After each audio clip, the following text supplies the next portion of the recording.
Top 15 matchup, number 13, Alabama, hosts 15, Ole Miss. Alabama's a 7-point favorite. Alabama's on upset alert. Alabama's on upset alert. You have anything?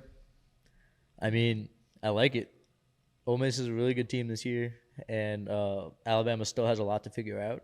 So, I mean, yeah, it's tough because, like we were talking about with Alabama last week, like they're still Alabama. They're still the most talented team in the country. They just need to figure it out and put it together. And I think if they figure it out and put it together, they're one of the top teams in the country.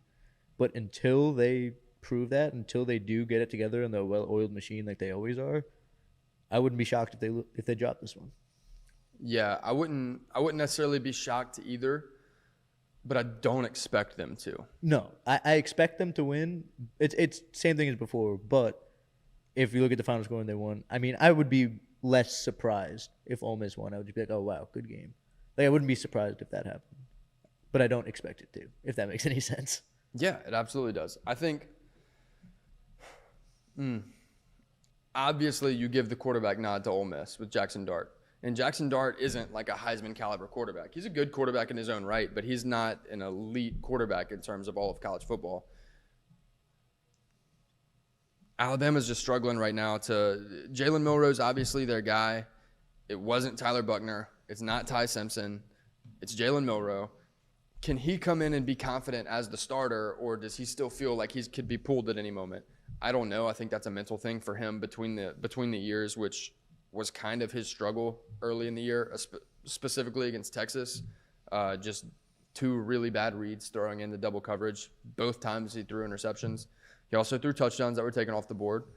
One of them was tipped and probably could have been picked as well. So I'm giving the quarterback nod to Ole Miss, no doubt about it.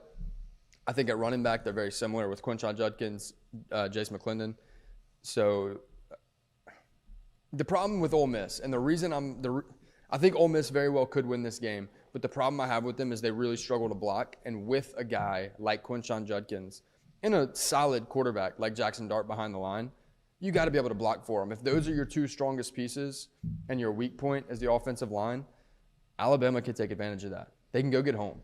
Can they be disciplined? I don't know. We didn't see them do that in week 2. We saw them really struggle against USF. It's almost wild to see that after their week 2 loss, after the way they played last week, they're still a 7-point favorite over a really good Ole Miss team. But I think it comes down to that. Is Ole Miss going to have time to throw the ball? Are they going to be able to effectively get production out of Quinshon Judkins? Or is Alabama's front seven going to be the difference maker? And honestly, I think it is.